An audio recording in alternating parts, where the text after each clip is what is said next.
बिस्मिल्लाहिर्रहमानिर्रहीम। मैं हूं अनवार अब्बासी और आप देख रहे हैं मेरा यूट्यूब और फेसबुक चैनल।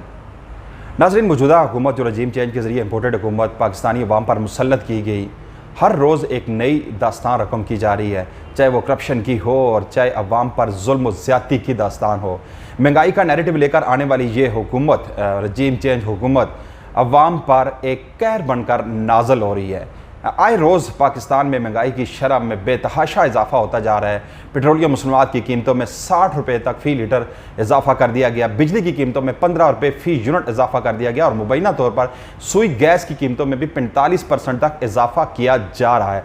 ये तो अंदाज़ा उस वक्त होगा मेरे कुछ दोस्तों को जो फेसबुक के और ट्विटर के और सोशल मीडिया के जो दानिशवार हैं, उन्हें उस वक्त अंदाज़ा होगा कि खूब डटकर मुखालफत करें इमरान खान की। इमरान खान एक ना तजर्बेकार शख्स था, एक उसकी नाअहल कैबिनेट थी जिसने मुल्क पर एक महंगाई का एक तूफ़ान बर्पा कर रखा था। लेकिन अब तो तजर्बेकारों की हुकूमत है ना, ये वो तजर्बेकार हैं जो 70 सालों से इस मुल्क को लूट रहे हैं और अब दोबारा हम पर मुसल्लत कर दिए गए और अपना नैरेटिव लेकर आए और अपने मकासद लेकर आए। कोई नैरेटिव नहीं था, कोई बयानिया नहीं था इनके पास। एक ही बयानिया जो घिसा पीटा इनका बयानिया था, वोट को इज्जत दो का, वो तो बुरी तरह पिट चुका है। जब इन्होंने वोट को इज्जत दो के नाम पर जो बयानिया मियां नवाज शरीफ ने शुरू किया था, वो मियां नवाज शरीफ तो यहाँ से भाग कर 3 साल पहले लंदन में बैठ गया। वो एक इनकलाबी जो वहाँ से बैठ कर हमें भाषण दे रहा है और ख़ुद अवाम में आकर अपने मुकदमात को फेस नहीं करता, अदालती मफरूर है, वो वहाँ पर बैठ कर अवाम को भाषण दे रहा है। और यहाँ पर हमारे अवाम भी तो माशाल्लाह ऐसे ही है ना, ऐसे लोगों की पैरवी कर रहे हैं जिन पर आपका मौजूदा वज़ीर आज़म, जिस पर 42 अरब रुपए के मुबैना करप्शन के केसेस हैं, जैसे मनी लॉन्ड्रिंग और दीगर जो केसेस हैं। इसके अलावा जो दोनों बाप बेटे पे 42 अरब रुपए के जो करप्शन के केसेस हैं, बाप वज़ीर आज़म पाकिस्तान और बेटा वज़ीर आला पंजाब है। हम इतनी अजीब नराली मंतक है हमारे दोस्तों की, कुछ बेकारी दोस्तों की, वो जब भी कुछ छोटी सी बात होती है, आज 2 माह हो गए मौजूदा हुक्मरानों को इस मुल्क पर मुसल्लत हुए, लेकिन एक भी करप्शन का केस जो है इमरान खान के खिलाफ साबित नहीं कर सके। एक तोशाखाना केस सामने लेकर आए, लेकिन वो भी इमरान खान ने यह साबित कर दिया कौम के सामने कि 20% 50% उन्होंने कहा था, लेकिन जो डॉक्यूमेंट सामने लाए गए 20% उन्होंने अदायगी करके जो घड़ी या दूसरा जो सामान था वो उन्होंने कहा कि जो ख़रीदा। लेकिन जब इमरान खान ने यह कहा कि तोशाखाना में मैं तो पैसे देकर चीज़ें लाया हूँ, लेकिन जो गुज़श्ता 15 साल से जो ताइफ, जो गैर मुल्की ताइफ जो स्टेट को दिए जाते थे, उनका भी हिसाब किया जाए, वो कहाँ गए, वो बुलेट प्रूफ गाड़ियाँ कहाँ गई, वो कीमती कालीनें कहाँ गई। तो उसके बाद इन पीडीए में भी खामोशी छा गई और उन जो सोशल मीडिया के जो दानिशवर थे वो भी खामोश हो गए। उसके बाद एक फराह गोगी को लेकर इमरान खान पर इल्ज़ामात लगाए जा रहे हैं। एक जाली ऑडियो मुबैना तौर पर वो जारी की गई, जिसमें मलक रियाज और आसफ अली जरदारी के दरमियान एक कन्वर्सेशन जो सोशल मीडिया पर वायरल की गई, लेकिन अगले ही दिन मलक रियाज ने उसकी तरदीद कर दी। उसके बाद एक और ऑडियो मुबैना तौर पर जिसे जाली कहा जा रहा है, और आज तो मलक रियाज ने सोशल मीडिया पर यह खबर आप पढ़ चुके होंगे, उन्होंने सख्ती से तरदीद की, उन्होंने कानूनी चाराजोई का भी इरादा किया। उन्होंने कहा कि कानूनी चाराजोई की पहले मेरी किरदार कुशी की, अब मेरे ख़ानदान को इसमें मुलव्वस किया जा रहा है। मुबैना तौर पर यह कन्वर्सेशन जो एक मुबैना जाली एक ऑडियो थी मलक रियाज और उनकी बेटी अंबर रियाज के दरमियान है, जिसका यह कहा जा रहा है कि फराह गोगी जो 5 किरात का एक हीरा मांग रही है, वो अंगूठी में करके जो मुबैना तौर पर खातून साबका खातून अव्वल को देना है, और वो जो कि पेशावर जो बैरिया का कुछ साइट्स थी बंद की गई थी, उन्हें दोबारा खोल दिया जाएगा। खान साहब से बात हो गई है। इस तरह के जानबूझकर ऐसे जुमले उसमें शामिल किए गए हैं, जिसकी आज सख्ती से तरदीद की गई है मलक रियाज की जानिब से।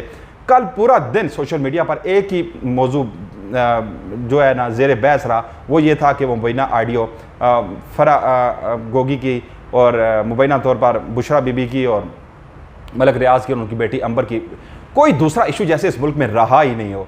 मुल्क में महंगाई की सूरत हाल क्या है, आप पेट्रोलियम मसनूआत की कीमतें कहाँ पर पहुँच गई हैं, जो आम अशियाए ज़रूरिया हैं, जो ज़रूरी मतलब खाने पीने की जो चीज़ें हैं जो हर घर में इस्तेमाल होती हैं, उनकी कीमतें कहाँ पहुँच गई हैं। कभी हमारे मीडिया ने ये दिखाया, हमारे जो प्राइम टाइम के जो शोज़ होते हैं उसमें किसी ने जिक्र किया कि आप तो दावे कर रहे थे जी हम आकर पेट्रोल को 70 रुपये लीटर कर देंगे, बिजली हम 12 रुपये यूनिट कर देंगे। इसके अलावा ये भी दावा था कि आकर ये जो आटा, चीनी, घी ये सस्ता कर दें। घी की कीमत में सिर्फ 250 रुपये पर केजी इजाफा कर दिया गया। अब अंदाज़ा इससे बड़ी सितम ज़रीफ़ी क्या होगी। और फिर हम भरपूर अंदाज में डिफेंड कर रहे होते हैं ऐसे लोगों को। उन्हें क्या है, वो हम पर आकर हुक्मरानी करते हैं, अपने मकासद के लिए आए थे। उन्होंने EVM का खात्मा चाहिए था, क्योंकि उन्होंने मुर्दों के भी वोट डलवाने, वो खात्मा कर दिया। उन्होंने समुद्र पार पाकिस्तानियों को वोट के हक से महरूम करना था, वो कर दिया। क्योंकि समुद्र पार पाकिस्तानियों के बारे में ये मशहूर है कि 90 लाख अगर समुद्र पार पाकिस्तानी हैं तो उनमें से 80 लाख जो पाकिस्तान तहरीक इंसाफ को सपोर्ट कर रहे हैं। इन्हें हरगिज़ ये गवारा नहीं था कि वहाँ जो समुद्र पार पाकिस्तानियों को वोट का हक दिया जाए, जिनका बारी ज़र मुबाला इस मुल्क में आता है, तो इस मुल्क की इकानमी चलती है। उनके वोट को उनका जो हक दिया गया था साबिक़ वज़ीर-ए-आज़म इमरान खान की जानब से, उनकी हुकूमत की जानब से, वो ख़त्म कर दिया गया है। इसके अलावा नैब के पर काट दिए गए, नैब तरमीम जो जिस तरह की गई हैं। अब एक ये सितम ज़रीफ़ी नहीं है कि नैब ज़दगान जो कैबिनेट में बैठ कर नैब के कवानीन बना रहे हैं, ये एक बहुत बड़ा आलमिया। और यही वजह है कि जो रेफरेंस भेजा गया था, जो तरमीमी शुदा जो बिल भेजे गए थे सदर पाकिस्तान आरफ अलवी के पास, उन्होंने रिजेक्ट कर दिया। उन्होंने कहा कि ये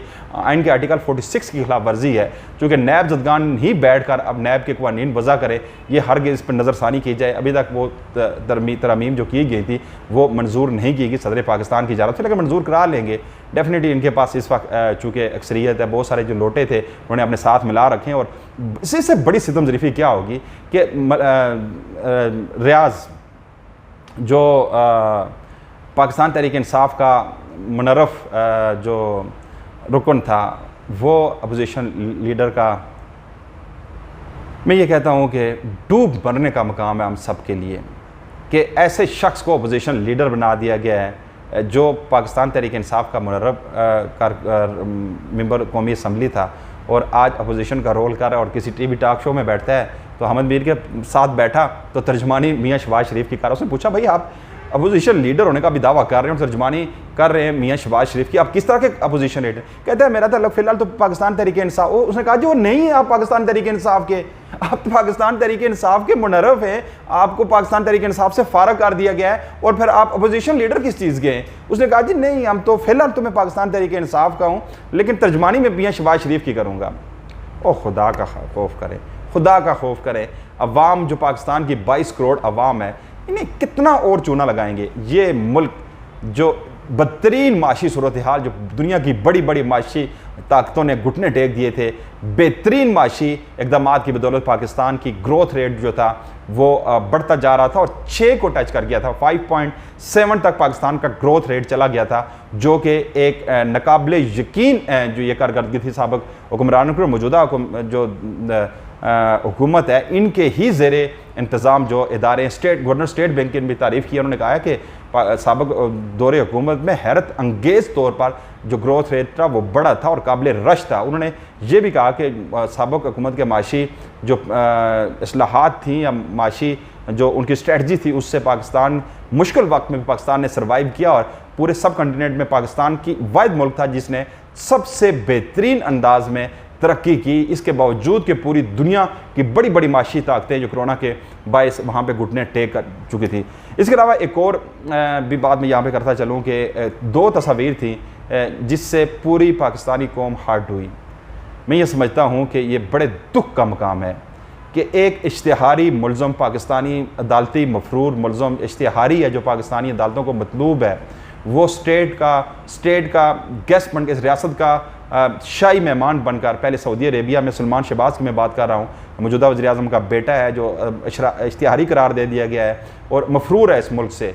तो इसके अलावा उस पर बहुत सारे जो करप्शन के केसेस हैं जो इस मुल्क की अदालतों से मफरूर करार दिया गया है। वो पाकिस्तान की रियासत का सफ़ीर बनकर, जो पाकिस्तान हुकूमत पाकिस्तान का जो वफ़द जाता है पहले सऊदी अरेबिया में, दुबई में और उसके बाद तुर्की में, जो तैयब उर्दुगान की जो शाही मेज़ थी उस पर भी वो दिखाई दिया। वो तस्वीर देख कर यकीन करें दिल खून के आंसू होता है कि ऐसे जो मुजरम है, वो मुलज़म नहीं है, मुजरम है, उस पर जुर्म साबित हो चुका है, फ़र्द जुर्म भी आयद हो चुकी है और पाकिस्तानी अदालतों ने इश्तिहारी करार दिया है। और एक इश्तिहारी शख्स, ये तो इन्हें अदालत नहीं है क्या कि एक शाही मेहमान की हैसियत से दूसरे एक मुल्क के सरबराह से मिलता है? ये बड़े दुख का मकाम है। और एक और तस्वीर जो मैं ये कहता हूँ कि मौजूदा जो हमारे वज़ीर-ए-आज़म हैं, उनकी जो फ़ौज पाकिस्तान के वर्दी अफसरान हैं, उनको लेक्चर दे रहे हैं।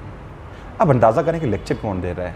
जिस पर 42 अरब रुपए के मनी लॉन्ड्रिंग के केसेस हैं, जो अदालत से ज़मानत पर है। और अभी 2 दिन कबल जो उनकी पेशी हुई थी तो FIA ने गिरफ़्तारी मांग ली है अदालत से कि दोनों बाप बेटे की गिरफ़्तारी दी जाए, क्योंकि अदालत के जो FIA के साथ तावन नहीं किया जा रहा। और आते ही इन्होंने जिस तरह रद्द-बदल किया FIA की इन्वेस्टिगेशन टीम्स में, इस पर तो अच्छा है कि सुप्रीम कोर्ट ने नोटिस ले लिया और तमाम इदारों से तमाम रिकॉर्ड तलब कर लिया, वरना इन्होंने वही जो साबका रवायात थी जो करते रहे तो इन्होंने वही करना था। एक और ख़बर जो सबसे ज़्यादा जो दिल दुखाने वाली है और बड़ी ही अफसोसनाक ख़बर है, वो भारत से जो मौजूदा जो हुक्मरान जमात है उनके मोदी के तर्जमान ने नूरपुर शर्मा, उनकी जानब से जो गुस्ताखी की गई है, नबी करीम सल्लल्लाहु अलैहि वसल्लम की शान में गुस्ताखी की गई है।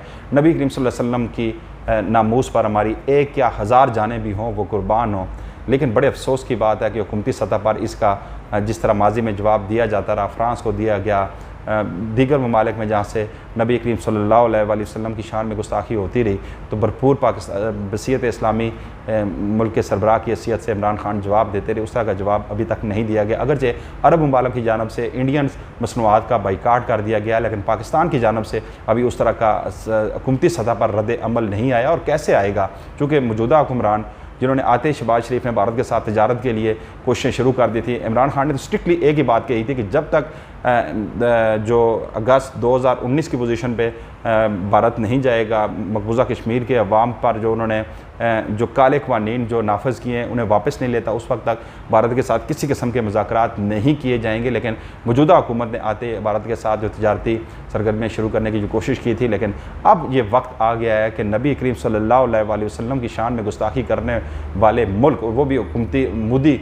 वहाँ के वज़ीर-ए-आज़म का तर्जुमान है जो उसकी जानब से की गई, या तो भारत पूरी दुनिया में मुसलमान जो इस वक्त आबाद हैं, मुसलमान दुनिया की दूसरी सबसे बड़ी आबादी है, मुख्तलिफ ममालिक में आबाद हैं, क्रिश्चियन के बाद दूसरी बड़ी कौम है मुसलमान जो इस वक्त दुनिया में आबाद है, और भारत में भी तकरीबन 25 से 30 करोड़ के करीब मुसलमान आबाद है। सब की दिल आज़ारी हुई है उसके इंतहाई बेईमाना इस अमल से, जिस तरह उसने शान में गुस्ताखी की, इस पर भारत को भरपूर जवाब दिया जाना चाहिए सफारती सतह पर भी, और उसकी जो मसनूआत हैं जिस तरह अरब ममालिक ने उसका बाइकाट किया, इसी तरह हमें भी उसका बाइकाट करना चाहिए, चूँकि ये एक ऐसा अमल है कि जिस पर हर मुसलमान की दिल आज़ारी हुई है। क्योंकि हमारे नबी करीम सल्लल्लाहु अलैहि वसल्लम की शान में गुस्ताखी होगी तो हर मुसलमान के जज्बात मजरूह होंगे, दिल खून के आंसू रोएगा, क्योंकि मेरे प्यारे नबी सल्लल्लाहु अलैहि वसल्लम दुनिया के लिए एक अमन का एक इस्लाम जो एक अमन का मज़हब है, पूरी दुनिया में जो अमन व भाईचारे का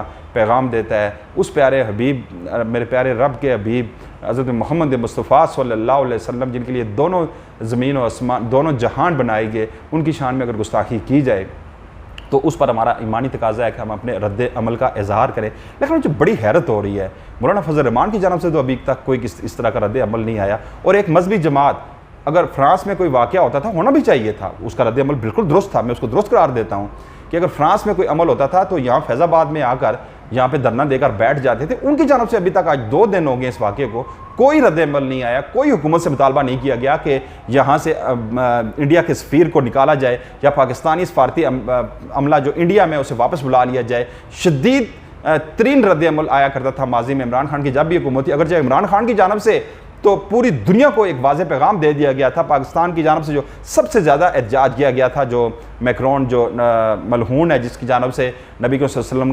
के शान में गुस्ताखी की गई थी उस पर, लेकिन यहाँ पर आपने एक कुरान बर्पा कर दिया था, कीमती इंसानी जानें ज़ाया हुई थी, पूरे मुल्क में जलाओ गिराओ हुआ था कि जी भाई पाकिस्तान से सफ़ीर को वापस निकाल दिया जाए, फ्रांस के सफ़ीर को। लेकिन आज उस मजहबी जमात की जानब से और दीगर जो नाम नहाद जो मजहबी ठेकेदार है, मौलाना फजल रहमान और दीगर जो मजहबी सिराजुल हक की जानब से रद्द अमल आया है, शदीद किस्म का आया है, बिल्कुल उसकी हम ऑन करते हैं और उसकी कदर करते हैं। सिराजुल हक चूँकि जमात इस्लामी के जो सरबराह है उनकी जानब से रद्द अमल आया है, अगर जो गिस्से पिटे अल्फाज में शहबाज शरीफ की जानब से भी आया है, लेकिन मैं ये समझता हूँ कि हुकूमती सतह पर उस तरह का रद्द अमल नहीं आ सका। ये वक्त है कि पूरी उम्मत मुस्लिमा को इस पर सोचना होगा। इस्लामोफोबिया के ख़िलाफ़ जिस तरह इमरान खान ने आवाज़ बुलंद की थी, पूरी दुनिया के मुसलमानों को यकजा होकर जो प्रोपेगंडा किया जाता है, मुसलमानों की दिल आज़ारी की जाती है, हमारे प्यारे नबी हज़रत मोहम्मद मुस्तफ़ा सल्लल्लाहु अलैहि वसल्लम की शान में अगर किसी मुल्क में भी गुस्ताखी होती है तो उसे निशान इबरत बना दिया जाए,